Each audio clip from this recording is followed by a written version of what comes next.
Kebayang nggak sih gimana caranya hukum yang dibikin ratusan tahun lalu kok bisa tetap relevan sampai sekarang? Nah, hari ini kita bakal ngebahas sebuah ide yang keren banget dari ilmu fikih, namanya fikih prediktif. Kita bakal lihat gimana para ulama zaman dulu dengan cerdasnya udah mikirin solusi buat masalah-masalah yang bahkan belum ada di zaman mereka. Pertanyaannya kelihatannya simpel, tapi sebetulnya dalam banget.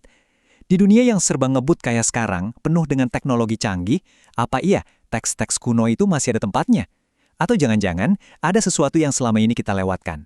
Yuk, kita cari tahu jawabannya. Oke, ini dia peta perjalanan kita hari ini. Kita mulai dari tantangan utamanya dulu, terus kita bongkar konsep fikih prediktif itu apa. Setelah itu, kita bakal bedah 3 studi kasus yang luar biasa. Dan di akhir, kita bakal dapat pemahaman baru tentang betapa fleksibelnya hukum Islam. Nah, jadi masalahnya tuh di sini. Banyak orang ngerasa ada jarak yang jauh banget antara dunia para ulama klasik dengan realita kita sekarang. Ada anggapan kalau hukum-hukum zaman dulu itu ya udah nggak relevan lagi. Jadi tantangannya tuh gini, gimana caranya kita nyambungin ilmu dari ratusan tahun lalu dengan masalah-masalahnya muncul dari teknologi yang dulu bahkan nggak kebayang sama sekali. Apa benar hukum Islam klasik itu kaku dan ketinggalan zaman? Tapi gimana kalau anggapan itu ternyata keliru? Ternyata para ulama klasik itu punya satu metode rahasia, sebuah prinsip yang bikin mereka bisa melihat jauh ke depan, melampaui zaman mereka. Namanya itu fikih imajiner. Atau bisa juga kita sebut fikih prediktif. Dan ini bukan sekedar ngayal loh, ini tuh latihan intelektual yang serius banget. Para ulama membayangkan skenario-skenario masa depan, terus mereka rumusin kaidah hukumnya. Jadi, mereka kayak menyiapkan kerangka kerja buat generasi-generasi setelahnya. Oke, kita langsung aja masuk ke contoh nyata pertama.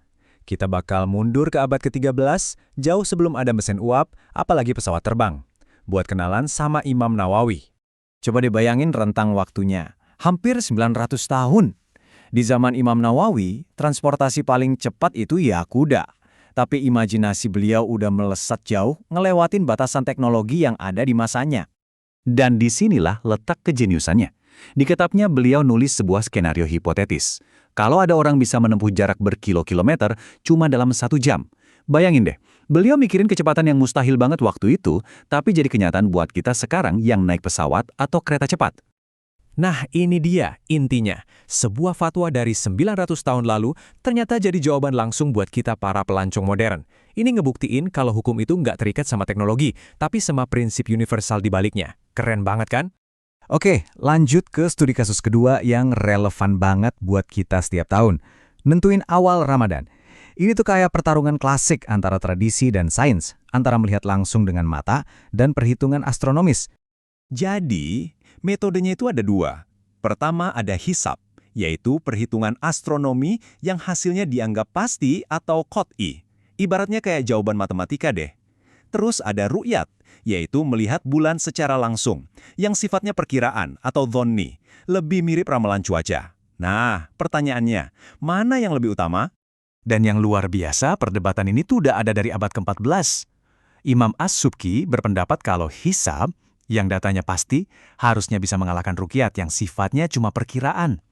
Logikanya simpel banget, sesuatu yang pasti nggak bisa dikalahkan sama sesuatu yang masih dugaan. Tapi Imam Ibnu Hajar datang dengan solusi yang lebih canggih. Menurut beliau, kesaksian mata itu bisa aja ditolak, tapi syaratnya ketat banget.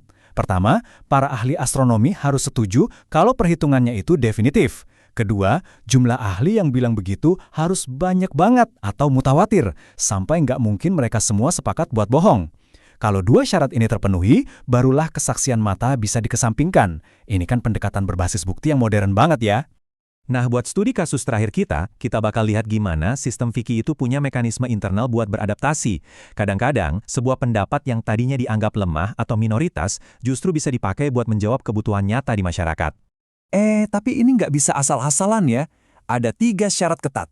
Pertama, pendapat itu harus datang dari dalam mazhab yang udah diakui. Kedua, harus ada kebutuhan publik yang jelas dan mendesak, atau hajah.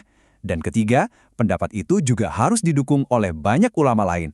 Ini kayak sistem check and balance yang canggih banget buat mastiin keputusannya tepat. Dan ini bukan cuma teori loh. Prakteknya bisa kita lihat, contohnya dalam aturan menyalurkan zakat ke daerah lain yang lebih butuh, atau memfokuskan semua zakat yang terkumpul cuma buat satu golongan penerima aja kalau situasinya emang lagi darurat banget. Jadi fleksibilitas itu emang udah ada di dalam sistemnya. Jadi, kesimpulannya apa nih dari semua ini? Fikih klasik, dengan konsep fikih prediktif dan mekanisme fleksibilitasnya, ternyata bukan barang kuno yang kaku dan nggak bisa diapa-apain lagi.